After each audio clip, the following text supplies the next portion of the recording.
너를 낳은 아비에게 청정하고 내 늙은 어미를 경히 여기지 말지니라. 진리를 사되 팔지는 말며 지혜와 훈계와 명철도 그리할지니라. 의인의 아비는 크게 즐거울 것이요 지혜로운 자식을 낳은 자는 그런 말미암아 즐거울 것이니라. 내 부모를 즐겁게 하며 너를 낳은 어미를 기쁘게 하라. 내 아들아 내 마음을 내게 주며 내 눈으로 내 길을 즐거워할지어다. 아멘.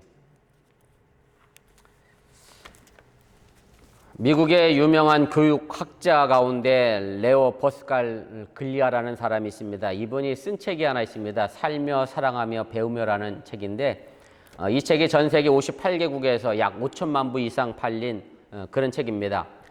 이 책의 내용을 요약하자고 하면 현대인들에게서 산다는 것이 무엇이고 또 참된 사랑의 가치가 무엇인가를 이제 밝혀주는 그런 책의 내용입니다. 제가 오늘 드리고 싶은 이야기는 이 책의 내용은 아니고요. 이 작가분이, 이 교육학자가 겪었던 청년 시절의 이야기를 제가 여러분들에게 좀 들려드리고 싶습니다. 이분은 한 번은 이제 부모를 떠나서 도시로 나가 혼자 독립해서 살았던 적이 있었는데 부모를 떠나 자기 혼자 살 수 있다는 것을 스스로 확인해보고 싶었기 때문이기도 하고요. 저도 독립해서 기숙사 생활을 해본 적도 있고 자취 생활을 해본 적도 있습니다만 아무튼 아마 나이가 들면 다 한 번쯤은 부모의 품을 떠나고 싶은 것이 자녀들의 마음이 아닌가 그런 생각을 하게 됩니다. 아무튼 그래서 이분도 부푼 꿈을 가지고 자신만만하게 이제 떠났고요. 처음 경험하는 낯선 도시 생활이 처음에는 재미도 있었다고 합니다. 부모의 통제와 간섭으로부터 벗어나니 자기 마음대로 지낼 수 있었기 때문에 말 그대로 자유를 만끽하는 그런 시간을 보내게 됩니다. 그런데 도시 생활이 그렇게 만만치가 않았습니다. 자기 스스로 돈을 벌어 생활을 꾸려나가는 일이 결코 쉬운 일이 아니었다고 하는 얘기고요. 처음에는 이런 고생도 재미가 있었습니다만은 자주 여러 번 이런 고생도 겪으니까 점점 생활이 힘들어졌고 마침내는 어느 지경까지 이르게 됐냐면 끼니조차 있기 어려운 그런 경제적 어려움에 직면하게 됐습니다. 물론 부모 밑에서 넉넉하게 지냈던 분이었기 때문에 그런 고통 참으로 견디기가 어려울 수밖에 없었습니다. 그래도 혼자 독립하겠다며 자신에게 떠나왔기 때문에 그래도 자존심 상해서 부모님에게 손을 벌리려고 하지 않고 어쨌든 끝까지 견뎌보려고 했는데 버티는 것도 한계가 있기 때문에 더 이상 버틸 수가 없게 되자 이분이 자신의 어머니에게 이런 전보를 아주 짧게 보냈다고 합니다. 내용은 간단합니다. 엄마 나 굶어 죽어요. 이런 전보를 보냈대요. 이분이 이런 전보를 보내면서 이런 생각을 한 거죠. 아들이 부모 품을 떠나서 집 나갔으니 부모가 집에서 얼마나 걱정을 하고 있겠어요. 그런 이 전보를 받으면 부모가 어떡할까? 당장 자기의 큰 돈을 보내주든지 아니면 차를 운전해서 몰고 와서 자신에게 도움을 줄 것이라 믿고 엄마 나 굶어 죽어요 라는 전보를 보냈습니다. 그리고 얼마 되지 않아서 어머니에게 답장으로 편지가 하나 날라왔습니다. 그 편지 안에 큰 수표가 들었을 거라 믿고 이 아들이 딱 뜯었는데 답장의 내용은 또 아주 간단합니다. 그래? 굶어 죽어라. 이렇게 왔대요. 사실 이 대답은 우리가 쉽게 상상할 수 없는 대답입니다. 자식이 굶어 죽겠다고 하는데 부모가 돼서 그래 너 굶어 죽어라. 물론 홧김에는 또 말할 수 있겠습니다만 정상적인 부모라면 쉽게 할 수 없는 그런 대답인데 그런데 어찌 생각해보면 참으로 무정하고 무책임한 부모다라고 이야기할 수 있을 겁니다. 그런데 이분이 이 답장을 보는 순간에 비로소 어머니가 자신을 한 인간으로 인정해주고 있다는 것을 느낄 수가 있었다라고 고백을 하고 있고요. 그리고 그 힘을 가지고 다시 홀로 설 수 있는 어른이 되었다고 회고하고 있음을 제가 보게 됐습니다. 간절하게 도움을 청하는 아들에게 단호하게 굶어 죽으라 할 수 있었던 어머니도 제가 보기에는 참 대단한 것 같고 그런 어머니의 마음을 바르게 읽어내고 자기 홀로 서서 어른이 되어간 이 아들도 제가 생각하기엔 참으로 대단한 아들이라 그런 생각을 하게 됐습니다. 지금의 시대는 예전처럼 많은 자녀를 낳지를 않습니다. 말 그대로 많아야 셋 정도인데 저희 교회는 물론 넷도 있는 가정도 있습니다만 일반적으로 둘이나 하나가 이제 전부인 시대이다 보니 말 그대로 자녀를 금지 오겹하는 마음으로 이제 키우게 되고요. 내 자식 일이라고 하면 말 그대로 물불을 가리지 않고 덤벼드는 부모가 많은 것이 현실의 모습입니다. 그래서 자녀를 사랑한다는 마음으로 자녀들을 지나치게 보호하며 키우고 있는 부모들을 주변에서 어렵지 않게 우리가 보게 되는데, 무엇이 자녀를 올바르게 키우고 있는 것인지, 그래 굶어 죽어라 했던 어머니를 통해서 우리가 한번 깊이 생각해 볼 필요가 있다라는 말씀입니다. 오늘은 어머니 날입니다. 그리고 한국교회에서는 오늘을 어버이 주일로 지킵니다. 지금 저희 교회 연령대를 보면 부모님을 모시고 계시는 분들이 대부분이고, 또 부모님으로서 자녀들을 양육하는 분들이 대부분입니다. 일종의 끼인 세대가 아닌가 그런 생각을 하게 됩니다. 무슨 말씀인가 하면 부모님들에게는 여러분들이 효도해야 할 것이고, 자녀들에게는 이제 사랑을 주의하는 그런 세대라는 말씀이고, 제 생각으로는 여러분들의 자녀들이 아직 어리다 보니 여러분들의 사랑을 가슴 깊이 느껴서 내가 부모에게 효도해야지 막 이렇게 생각하는 자녀들이 아직은 제가 보기에는 없는 것 같아서, 여러분들의 삶의 모습이 꼭 부모와 자녀 사이에 끼인 그런 세대가 아닌가, 그런 생각을 제가 하게 됐습니다. 저는 오늘 머더스데이 어버이 주일을 맞이해서 우리가 부모된 자로서 어떻게 가정을 지켜나가고, 또 부모님에게는 효도를 어떻게 해야 하고 자녀들을 어떻게 바르게 교육할 것인가를 좀 생각해 보면서 오늘 이 시간 어버이 주일 설교를 제가 대신하고자 합니다. 먼저는 여러분들이 가정의 중요성을 인지하시고 잘 지켜낼 수 있기를 주님의 이름으로 부탁을 드립니다. 영국의 역사학자죠, 토인비가 이런 이야기를 한 적이 있었습니다. 세계에서 가장 아름다운 가족 제도는 한국에 있다라고 말한 적이 있습니다. 토인비가 이렇게 말한 시대는 지금의 시대는 물론 아니고요. 어떤 시대를 가리켰느냐 하면 한 집에서 할아버지와 손자가 같이 살던 시대를 이야기한 겁니다. 물론 지금은 먼 옛날 이야기가 되어버렸고요. 그 아름다운 가족 제도는 현실에서 찾아보기가 어렵고, 다만 드라마에서 가끔 이제 그런 3대 가족을 그려내는데, 그럼 댓글에 이렇게 나오죠. 현실에 맞지 않는 드라마다라는 댓글이 수도 없이 달리는 것이 지금 현실의 모습입니다. 물리학에 이런 법칙이 있습니다. 열역학 법칙이라고 하는데, 열역학 두 번째 법칙에 보면 엔트로피 법칙이라는 것이 있습니다. 쉽게 말씀드리면 에너지와 사물은 시간의 흐름에 따라 질서에서 무질서로, 그리고 쓸모 있는 것에서 쓸모 없는 것으로 변해간다는 법칙입니다. 가장 쉽게 생활 속에서 이 법칙을 적용해 본다고 하면 여러분들의 자녀의 방을 보면 압니다. 여러분들의 자녀의 방도 아니고, 아니면 우리 집 거실을 보면 압니다.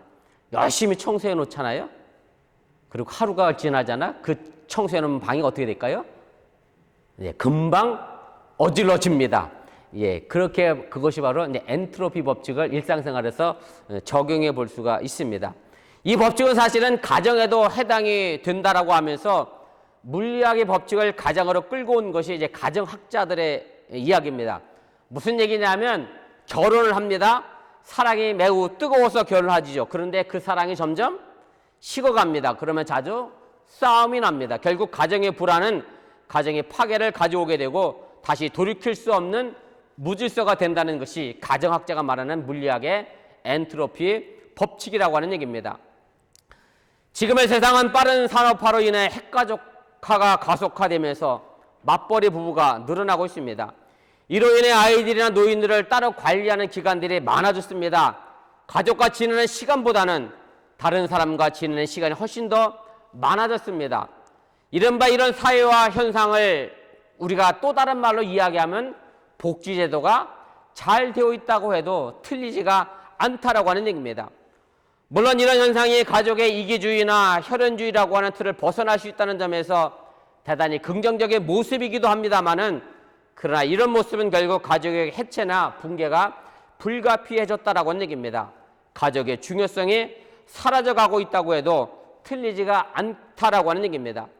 그러다 보니 이혼도 쉬워지게 되고 아이들과 노인들이 버려지게 됩니다. 아예 자식도 갖지 않는 그런 젊은 부부들이 늘어나고 있는 현실을 우리가 보게 됩니다.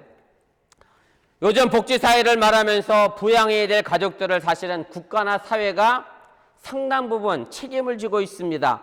그래서 어린이집도 많아졌고요. 놀이방도 있고 양로원도 생겼고 실버타운 등도 많이 생겼습니다. 전쟁도 없는데 버려진 아이들을 위한 고아원이 늘어나고 있다라고 하는 얘기입니다. 이 복지라고 하는 말의 영어 단어는 웰페어라고 이야기합니다. 웰페어는 미국에서 그렇게 좋은 단어 의미는 아닙니다. 왜냐하면 저소득층들이 나라로부터 뭔가 받아먹는 걸 가지고 전부 웰페어라는 표현으로 사용합니다만은, 근데 원칙적인 영어의 단어 의미는 행복한 상태, 잘 사는 상태를 의미합니다. 글쎄요, 경제적으로 잘 사는 상태가 됐는지 모르겠습니다만은 행복한 상태인가는 우리가 한번 의문을 제기해 볼 필요가 있다라고 하는 얘기입니다. 지금 코로나 때문에 유럽이나 미국에서 많은 환자들이 사망했습니다. 제가 오늘 아침에 본 신문의 내용에도 보면 미국의 3분의 1 사망자가 어디서 나왔냐고 하면 요양병원에서 나왔습니다. 대부분 노인들이 집단 감염돼서 코로나 때문에 사망했다라고 하는 얘기입니다. 참으로 역설적이게도 노인 복지가 잘 돼 있는 국가일수록 노인 자살률이 높다는 얘기고요. 어린이 청소년들의 복지 시설과 제도가 잘 돼 있는 나라일수록 청소년과 어린이의 비행이 더 심각하다는 것을 그저 일상적인 모습이라고 생각해서는 안 된다라고 하는 말씀입니다. 왜 이런 현상이 나타났는가 하면 결국은 가족이 붕괴되고 해체됐기 때문에 그렇습니다. 특히 부모와 자식 간의 근본적인 사랑이 막혔기 때문에 이런 문제가 생겨나게 됐다라고 하는 얘기입니다. 그 소리가 꼭 기억해야 될 것은 가족을 떼어놓고 진정한 행복의 복지를 생각할 수 없다는 겁니다. 우리가 잊지 말아야 할 것은 모든 불행은 바로 가정에 파괴해 있다고 하는 사실을 여러분들이 기억하시기를 바랍니다. 여러분들이 이미 많이 들은 이야기라 아실 겁니다. 고아원에서 아무리 잘 먹이고 잘 입혀도 성장하는 키가 한 가정에서 부모의 사랑을 받고 자라는 아이들과 동일하지 않다는 통계는 이미 나와 있는 것이 사실입니다. 산업화된 사회에서 필요로 하는 똑똑한 자식은 만들어냈는데 착한 자식으로는 우리가 키워내지는 못하고 있음을 알아야 합니다. 공부는 많이 시켰는데 나중에 보니 사람이 아니라 기술과 지식은 넘쳐나는데 착한 마음 슬기로운 사람은 그들 마음속에서 사라져버린 것을 우리가 안타까워해야 한다는 말씀입니다. 여러분들의 자식이 꽤나 유능한 사람이 되었어도 자신의 부모조차 몰라보는 못쓸 사람이 되어버렸다고 하는 말씀인데, 결국 이 모든 것들이 가족을 잃어버렸기 때문에 일어나는 생긴 현상이라고 하는 사실을 우리가 기억할 필요가 있습니다. 그래서 진정한 복지는 가족의 확대입니다. 더 근원적으로 부모의 사랑에서, 그리고 그 부모에 대한 공경에서 시작된 사회가 이루어질 때 비로소 진정한 복지가 이루어진다고 하는 사실을 여러분들이 깨달으시길 바랍니다. 바라기를 우리 어머니께 모든 성도들의 가정이 바로 진정한 사랑을 가지고 참된 행복을 만들어갈 수 있는 귀한 가정이 될 수 있기를 주님의 이름으로 축원을 드립니다. 두 번째로 부모님의 한없는 사랑을 꼭 기억하시기를 바랍니다. 모든 사랑의 기초는 부모입니다. 일반적인 부모의 사랑에는 계산이 없고 순수하다고 하는 얘기입니다. 제가 일반적인 부모의 사랑이라고 말씀을 드리는 것은 불행하게도 안타깝게도 때로 일반적이지 않은 부모님도 계시기 때문에 이해해 주시길 바라고, 제가 드리는 부모의 사랑은 일반적이고 상식적인 부모님을 말하고 있음을 여러분들이 이해하시고 부모님에 대한 사랑을 기억해 주시길 바랍니다. 우리가 어버이날에만 부르는 노래가 있습니다. 어머니의 마음이라고 하는 그런 노래인데, 사실은 이것이 노래 제목보다는 여러분들이 가사에 더 익숙해져 있습니다. 가사의 시작은 이렇잖아요. 나 실제 괴로움 다 잊으시고, 이렇게 시작하는 노래인데, 그리고 그 끝에 가면 이렇게 됩니다. 하늘 아래 그 무엇이 넓다 하리요 높다 하리요 어머님의 희생은 가히 없어라, 이렇게 끝을 맺습니다. 어머니의 희생은 가히 없다라고 하는 이 말이 사실은 우리 마음속에 와 닿아야 합니다. 가히 없다라고 하는 말은 끝이 없다는 말입니다. 둘레가 없다는 말입니다. 제한이 없다는 말입니다. 그리고 이 노래의 마지막 3절은 어머니의 사랑은 끝이 없어라로 끝을 맺고 있습니다. 진정한 사랑은 가히 없고 끝이 없어야 한다는 그런 말씀입니다. 출애굽기 20장에 보면 10계명이 등장합니다. 여러분들이 아시는 것처럼 첫째 계명부터 세 번째 계명까지는 하나님과 사람의 관계를 설명하고 있습니다. 물론 넷째 계명도 안식일 계명이기 때문에 하나님께서 거룩한 날로 지정하셨고요. 결국 하나님과 관련된 계명은 첫째 계명부터 네 번째 계명이 하나님과 관련된 그런 계명이라고 이야기할 수가 있습니다. 그래서 당연히 그 말씀 속에는 하나님이라는 단어가 잊지 않고 꼭 등장합니다. 그리고 다섯 번째부터 사람과 사람의 계명, 그리고 사람과 자연의 계명, 또 사람과 물질의 관계를 이제 다루게 되는데 그것이 10번까지 이어지게 됩니다. 그중 제일 먼저 등장하는 것이 바로 다섯 번째 계명인 부모 공경에 관한 이야기인데요. 그런데 여러분들이 출애굽기를 자세히 써 내려가신 분도 계시고 읽어보신 분도 계시겠습니다만은 사람과 사람의 계명임에도 불구하고 무슨 단어가 등장하냐면 하나님이라는 단어가 등장하게 됩니다. 제가 출애굽기 20장 12절 제5계명 읽어보겠습니다. 내 부모를 공경하라. 그리하면 너의 하나님 나 여호와가 내게 준 땅에서 내 생명이 길리라. 이렇게 되어 있습니다. 그 다음에 여섯 번째, 일곱 번째는 계속해서 사람에 관련된 이 계명 속에는 하나님의 이란 단어가 더 이상 등장하지가 않습니다. 유독 부모 공경 속에만 하나님이라는 단어가 들어가 있다라고 하는 얘기입니다. 그럼 왜 부모 공경에 대한 이 계명에 하나님이라는 단어가 들어가 있을까 우리가 궁금해지게 되는데 그 이유는 저는 간단하다라고 생각합니다. 무슨 말씀인가 하면 하나님과 사람 사이가 수직적인 관계인 것처럼 부모와 자식과의 관계도 수직적이기 때문에 그렇습니다.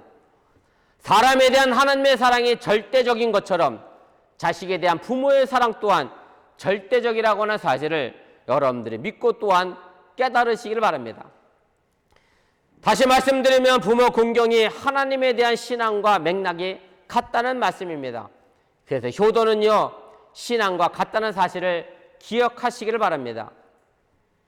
그래서 유대인들은요, 부모님을 땅의 하나님이라고 말하고 있고 그들의 자녀들에게 가르치고 있습니다. 부모의 자식에 대한 사랑을 하나님의 사랑을 제외하고는 어떤 다른 관계에서도 도저히 찾아볼 수 없기 때문에 그렇습니다. 여러분들이 우리가 한문 문화권 속에 살다 보니까 한문을 자연스럽게 알고 살아가고 있습니다. 물론 지금은 학교에서 한문 교육을 하고 있는지 잘 모르겠습니다만은 제가 중학교, 고등학교 시절에는 학교에서 한문을 가르치고 배웠습니다. 한문을 일명 상형 문자라고 이야기합니다. 이집트에서 뭘까요? 피라미드 속에 혹은 무덤 속에 발견된 글자들 모두가 다 상형 문자입니다. 상형 문자를 쉽게 말씀드리면 동물이나 사물이나 신체의 모습을 본따서 만든 글자가 상형 문자입니다. 여러분들이 많이 사용하고 있는 한문 단어 가운데 어버이 친자가 있습니다. 그리고 효도 효자라고 하는 글자 모양이 얽힌 그런 이야기가 있습니다. 제가 오늘 이 말씀을 좀 드리려고 합니다. 제가 어버이 친이라고 했더니 그런 한문이 있나? 아마 이렇게 생각하실 수 있을 것 같아서 쉽게 예를 들어 드리면 이렇습니다. 자네 양친은 다 살아계신가? 그러면 그 친자는 어버이 친자입니다. 모친이라고도 얘기하고 부친이라고도 얘기하고 또 친족이라고도 얘기하고 친척이라고도 얘기하는 그 친자가 전부 어버이 친자입니다. 이 어버이 친자에 관련된 이야기, 효도 효자에 관련된 이 상형 문자 이야기가 이렇게 됩니다. 옛날에 늙은 어머니를 모시고 나무를 팔아 생계를 유지하는 이 아들이 있었습니다. 그런데 어느 날 아들이 나무를 팔러 장에 갔는데 늦도록 오지 않습니다. 어머니가 밥상을 차려놓고 늦도록 이 아들을 기다립니다. 오지 않아 걱정이 태산이 많습니다. 혹은 들짐승에게 잡혀먹진 않았을까, 해를 당하지 않았을까 걱정하는 마음으로 이 어머니가 동네 바깥으로 나가게 됩니다. 그리고 작은 께 멀리 오는 아들을 볼 수가 없어서 이 어머니가 나무 위로 삭개오처럼 기어 올라가서 이 아들을 기다리게 됩니다. 멀리서 오는 아들의 모습을 조금이라도 더 일찍 볼 수 있을까 해서 어머니가 나무 위로 올라가셨다라고 하는 말씀입니다. 그래서 어버이 친자를 한자로 풀어보면 이렇게 됩니다. 자식을 걱정하는 마음으로 어머니가 나무 위에 올라갑니다. 나무 목재가 하나 있고요. 그 위에 올라서게 되죠. 세울립, 설립자가 그 위에 쓰이게 됩니다. 그리고 그 옆에는 볼견자가 있습니다. 아들을 보기 위해 기다리는 어머니의 형상을 본떠 만든 것이 바로 어버이 친자라는 한문입니다.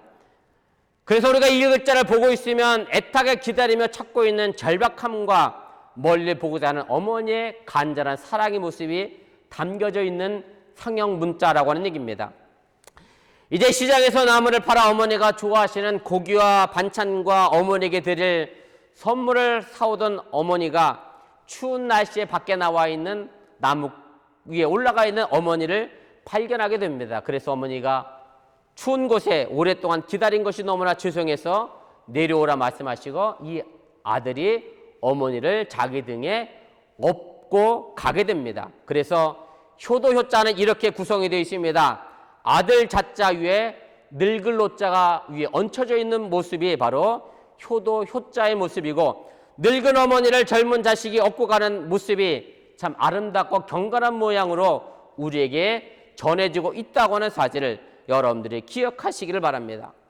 어버이 친자와 효도 효자, 이것이 바로 두 단어가 보여주는 부모의 사랑과 자식의 공경을 세상의 어떤 관계로도 나타낼 수 없는 귀한 상형 문자로 우리에게 전해지고 있음을 여러분들이 기억하시기를 바랍니다. 우리가 무슨 날이야만 효도하는 것은 아니지만 그래도 오늘은 정해진 날이니 여러분들이 오늘만이라도 효도하시기를 바랍니다. 오늘만이라도 자녀들을 더욱 사랑할 수 있기를 주님의 이름으로 간절히 축원을 드립니다. 세 번째로는 청종하고 경히 여기지 마시기를 바랍니다. 이 땅에 하나님이신 부모의 절대적 사랑, 그러기에 부모 공경도 절대적 계명이어야 합니다. 오늘 우리가 읽은 잠언서 23장 22절에 보면 이렇게 효를 가지고 설명합니다. 너 낳은 아비에게 청종하고라는 말로 시작합니다. 이것을 통해 우리가 알 것은 바로 효도의 기초는 청종하는 것에 있습니다. 바로 다시 말씀드리면 듣는 것에 있다는 말씀입니다. 하나님에 대한 믿음이 들음에서 나오는 것처럼 효도도 부모님의 말씀을 청종하는 것, 듣는 데서 시작한다는 말씀입니다. 더욱이 내 늙은 어머니를 경히 여기지 말지니라 말씀하고 있습니다. 늙은 부모의 말이라도 소홀히 생각하거나 무시하지 말라는 말씀입니다. 설령 쓸데없는 노망의 말이라 할지라도 참고 들으시기를 바랍니다. 우리 부모님들은 노망보다 더 철없게 행동했던 우리를 향하여 끊임없이 참고 참으셨다는 사실을 여러분들이 잊지 마시기를 바랍니다. 제가 지난주에 저희 어머니에게 어버이날이라고 해서 선물을 뭘 해드릴까 하고 전화를 드렸습니다. 물론 양가 부모님에게 다 전화를 드렸습니다. 저희 어머니 사스라는 신발을 하나 사드리려고. 저희 어머니 교회 갈 때도 운동화, 장애 가실 때도 운동화, 결혼식 가실 때도 운동화 이러셔서 운동화 말고 좋은 신발 하나 사드려야 되겠다 마음 먹고 전화를 드렸더니 235라고 그래요. 근데 신발이 배달이 늦어요. 그래서 또 전화를 드렸더니 어머니가 아이고 무슨 신발을 또 샀냐 이렇게 계셔. 저번에 한 얘기 글쎄 3일 만에 잊어 드신 거야. 그도 그럴 것이 저희 어머니가 뇌혈관이 막히셔서 지금 약을 드시고 계셔서 아마 그러려나 보다 하고 또 설명을 했습니다. 저희 장모님께 전화를 드렸더니 사실은 전화 드린 지 일주일이 채 안 됐거든요. 저희 장모님은 전화 받자마자 분명 너희들이 삐인 게 분명하다. 왜 전화를 안 하느냐. 똑같은 얘기를 일주일 전에 들었는데 제가 또 들었습니다. 그래도 또 듣고 가만히 넘어갔습니다. 네, 사실은 부모님이 연세가 들어가니 하신 말씀 또 하고 합니다. 설령 노망의 말이라 할지라도 그대로 들어주시길 바랍니다. 사실은 여러분들이 부모 속썩인 거 생각하면 부모님의 노망은 어찌 보면 또 조금 더 귀여울 수도 있을지 모릅니다. 아무튼 여러분들이 부모님에게 청종하시고 부모님의 말씀 잘 들을 수 있기를 바랍니다. 사실은 부모님의 말씀을 이렇게 잘 들으면 그것은 다시 나에게 돌아오게 돼 있습니다. 우리나라의 고려장에 얽힌 이야기가 그렇잖아요.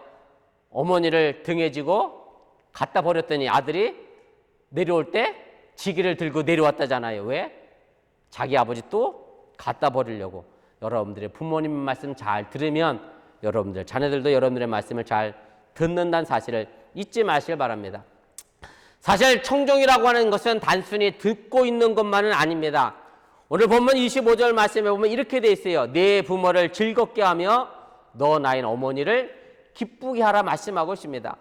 우리는 바로 부모님의 마음을 헤아려 기쁘게 해드려야 합니다. 세상의 많은 물질보다 더 중요한 것은 바로 부모님의 마음을 기쁘게 하는 것에 있음을 잊지 마시기를 바랍니다. 그럼 어떻게 기쁘게 하고 이 기쁘게 해주려고 하는 마음은 어디에서부터 나오는 것일까 하는 것이 문제인데, 그 답은 바로 본문 오늘 26절에 그대로 나타나고 있습니다. 제가 오늘 본문 26절 다시 읽습니다. 내 아들아 내 마음을 내게 주며 내 눈으로 내 길을 즐거워할지어다 라고 말씀하고 있습니다. 우리의 마음을 부모님께 드려야 합니다. 그리고 부모님이 걸어오신 과거의 길을 즐거워하라고 오늘 분명하게 말씀하고 있습니다. 이 말씀은 나를 위해 수고하신 부모님의 과거를 소중하게 여기고 자랑스럽게 여길 수 있는 자녀가 되어야 한다는 말씀입니다. 그래야 부모님을 즐겁게 해줄 수 있는 마음이 그 속에서 우러나오게 된다라고 하는 얘기입니다. 좀 더 쉽게 말씀드리면 이렇게 말씀을 드릴 수가 있습니다. 내가 부모 잘못 만나서 이 고생이다. 내 부모가 못나서 내가 이 모양 이 꼴로 산다라는 생각을 추호도 갖지 않게 된다는 말씀입니다. 사실 이렇게 말한 사람치고 행복하고 잘 되는 사람은 없다는 사실을 여러분들이 깨달으시기를 바랍니다. 그리고 그렇게 불평한다라고 하면 우리 자식도 우리에게 똑같은 생각을 할 수밖에 없다라고 하는 얘기입니다. 부모의 학력이 좋아서, 부모가 재산이 많아서, 부모의 지위가 높아서 우리가 부모를 공경하고 즐겁게 하라고 하는 말이 아닙니다. 어려운 상황 가운데 있어서 자식의 나를 위하여 사랑한 그 절대 사랑을 보라고 하는 말씀입니다. 그럴 때 그 자식도 다음 자식으로부터 절대 공경을 받게 된다는 사실을 여러분들이 깨달으시길 바랍니다. 제 가정 이야기이긴 합니다만은 아마도 이민자로 살아가는 여러분들도 비슷한 경험을 했을 것이고 아니면 앞으로 할 수도 있을 것이라 제가 생각에 대해서 저희 가정이 부끄러운 얘기이긴 합니다만은 이런 말씀을 제가 좀 드리려고 합니다. 하와이에서 목회할 때인데요. 우리 아이들이 초등학교 3학년이고 1학년 때인 것으로 기억합니다. 이쪽 지역 학교는 어떤지 모르겠습니다만 하와이 학교는 학년을 마무리할 때 꼭 부모님을 만나는 날이 있었습니다. 페런츠 데이라고 해서 담임 선생님을 꼭 만나러 가야 돼요. 시간 약속을 정해놓고 그래서 담임 선생님 만나서 우리 아이가 이렇게 자랐고 그러면서 아이 성적표를 받는 시간들이 있어요. 물론 아이들하고 같이 가죠. 그리고 1년 동안 활동했던 것들을 이제 벽에 쭉 붙여놓고 이제 구경하고 이제 옵니다. 한두 해는 저희 아들, 딸들이 잘 같이 갔어요. 그런가 어느 해인가 정확히 기억이 나지 않습니다만은 페런츠 데이에 저희가 학교에 가는 것이 부끄럽다고 오지 말라는 거예요. 왜 그랬을 것 같으세요? 이민자로 살아오신 여러분들 잘 알 것 같은데. 왜 그랬을까요? 선생님하고 영어로 얘기해야 되는데 엄마 아빠가 영어가 제대로 안 되니까 그것이 창피하고 부끄럽다고 오지 않았으면 좋겠다. 그런 얘기를 했습니다. 어떻게 했겠어요, 저희 집이? 무지 혼내고 집 밖으로 내쫓았습니다. 안 되는 영어로 너희들 이제까지 학교 보내고 미국에서 잘 살고 있고 병원 가고 다는데 우리도 학교 제대로 다녔으면 더 잘할 건데 학교 다닐 돈도 없고 못 다녀서 이 모양이 그래. 너희들이 그럼 한국말을 엄마 아빠보다 잘하냐고 막 하다가 집 밖으로 내쫓았어요. 그리고 그 이후로 다시는 우리 아이들 입에서 그런 말이 나오지 않습니다. 사실 제가 왜 이 말씀을 드리냐면 어린 시절 마음이겠죠. 물론 지금은 이제 그렇지는 않겠습니다만 부모가 걸어왔던 삶의 모습이 자기들에게 자랑스러운 삶의 모습이 아니라 어찌 보면 참 이민자로서 부끄러운 삶의 모습이었음을 이제 이야기하게 되는데, 설령 사실 부모가 아무리 부족하라 할지라도 자식을 위해 걸어왔던 이 부모의 사랑의 마음을, 과거의 길을 우리가 잃어버리지 않고 즐거워할 수 있다라고 하면, 자랑스러워할 수 있다고 하면 바로 그 자녀들은 여러분들에게 분명 효도할 수 있는 자녀로 성장할 수 있다고 하는 사실을 여러분들이 잊지 마시길 바랍니다. 효라고 하는 것이 사실 다른 것은 아닙니다. 나를 위해 온 힘을 다해 지난 부모의 길을 즐겁게 보는 것이고요. 그 마음에서 출발하는 것이 바로 효라고 하는 사실입니다. 이제 말씀을 정리하려고 합니다. 사실 매년 이맘때 되면 제가 부모님에 대한 사랑에 관한 설교를 합니다. 어찌 보면 설교하는 제 자신도 제대로 부모님에 대한 사랑에 대하여 보답하지 못하는 못난 모습을 제가 발견하게 됩니다.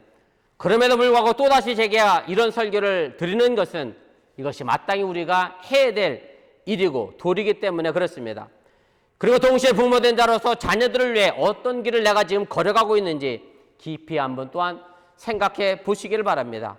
사랑하는 어머니께 모든 성도들의 가정에 하나님의 사랑과 부모의 사랑으로 가득 채워질 수 있기를 주님의 이름으로 간절히 축원을 드립니다. 기도하겠습니다.